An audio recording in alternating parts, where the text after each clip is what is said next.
Donald Trump এবং Israel মিলে যে পরিস্থিতি তৈরি করলো মধ্যপ্রাচ্যে, তাতে বলা হচ্ছে পশ্চিম এশিয়ার অন্তত 10টা দেশে যুদ্ধ ছড়ায় পড়ছে। মুহুর্মুহু হামলা চলছে ক্ষেপণাস্ত্র, লড়াকু ড্রোনের।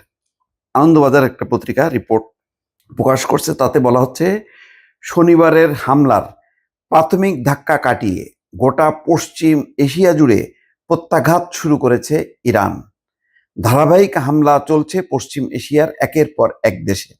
সম্ভবত এতটা চিন্তা করতে পারেনি ইসরায়েল এবং আমেরিকা। তারা চিন্তা করতে পারেনি যে এইরকম ধকল কাটায় তারা ঘুরে দাঁড়ায় এইভাবে যুদ্ধটা ছড়ায় দেবে। এর আগেও মনে আছে 7 মাস আগে একই অবস্থা হয়েছিল। প্রথম দফায় ইরানের ব্যাপক ক্ষয়ক্ষতি, শীর্ষ 20 জন কমান্ডার নাই, 1 ডজনের উপরে পরমাণু বিজ্ঞানী নাই।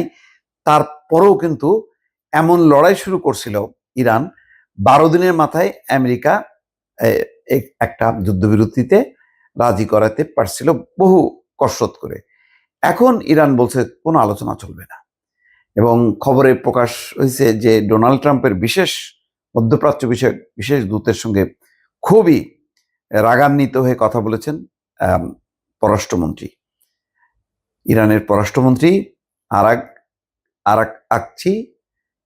তিনি অত্যন্ত ক্ষুব্ধ কণ্ঠে কথা বলেছেন, ফলে আলোচনাটা বেশি আগায়নি। এখন তলে তলে চেষ্টা চলছে যাতে ইরানকে নমনীয় করার জন্য, কিন্তু ইরান বলছে যে না, তারা শেষ পর্যন্ত দেখে ছাড়বে। আমেরিকা এবং ইরানের মধ্যে যুদ্ধ পরিস্থিতির আঁচ ছড়িয়ে পড়েছে গোটা পশ্চিম এশিয়ায়। পশ্চিম এশিয়ার অন্তত 10টা দেশে উত্তেজনা ছড়িয়েছে, উড়ে আসছে ক্ষেপণাস্ত্র, ড্রোন। মঙ্গলবারও সৌদি আরবে, ইরাক, লেবাননে হামলা হয়েছে। ড্রোন আক্রমণ হয়েছে মার্কিন দূতাবাসে, কুয়েতে এবং সৌদি আরবে, যার ফলে 2 দেশের দূতাবাস কিন্তু বন্ধ হয়ে গেছে। গত শনিবার আমেরিকা এবং ইসরায়েল যৌথভাবে হামলা চালায়। হামলায় নিহত হন ইরানের সর্বোচ্চ ধর্মীয় নেতা আয়াতুল্লাহ আলী খামেনি। হামলার প্রাথমিক ধাক্কা কাটিয়ে উঠেই প্রত্যাঘাত শুরু করে ইরান। শুধু ইসরায়েল নয়, পশ্চিম এশিয়ায় যে দেশগুলোতে মার্কিন ঘাঁটি রয়েছে প্রায় সব দেশেই হামলা করেছে ইরান। সৌদি আরব, কাতার, সংযুক্ত আরব আমিরাত, Oman, Bahrain, Kuwait, Iraq, Syria, জর্ডানে হামলা চালায় তেহরান। এর মধ্যে বহু হামলা প্রতিহত করেছে আমেরিকার বন্ধু দেশগুলো। 4 দিন ধরে চলতে থাকা এই যুদ্ধ পরিস্থিতিতে ইরানেও যথেষ্ট ক্ষয়ক্ষতি হয়েছে, 700-র উপরে মারা গেছে। এখন কতজন ইরানে মারা যাবে, কি ধ্বংস হবে, এটা আর দেখবে না।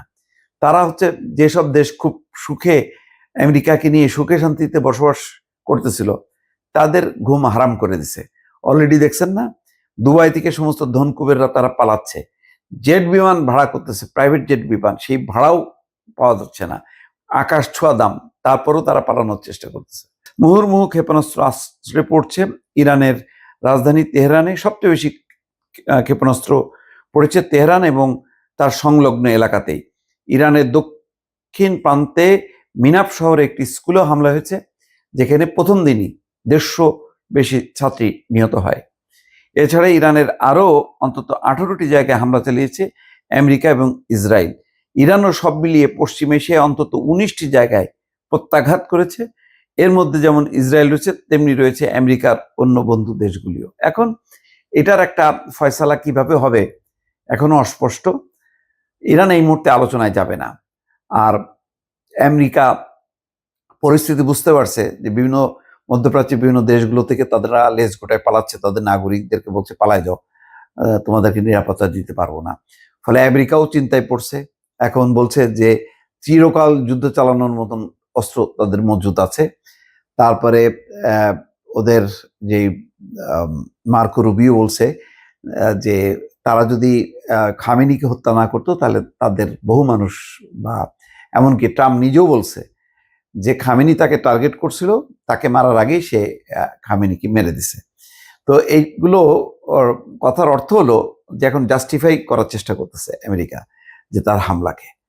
পরিস্থিতি এবারের ইতিমধ্যে জ্বালানি তেলের দাম বাড়ানোর উপক্রম হয়েছে, কারণ হরমুজ প্রণালী বন্ধ হয়ে গেছে। শত শত জ্বালানি মানে ট্যাঙ্ক নিয়ে জাহাজ অপেক্ষা করছে, কিন্তু হরমুজ প্রণালী ক্রস করতে পারতেছে না।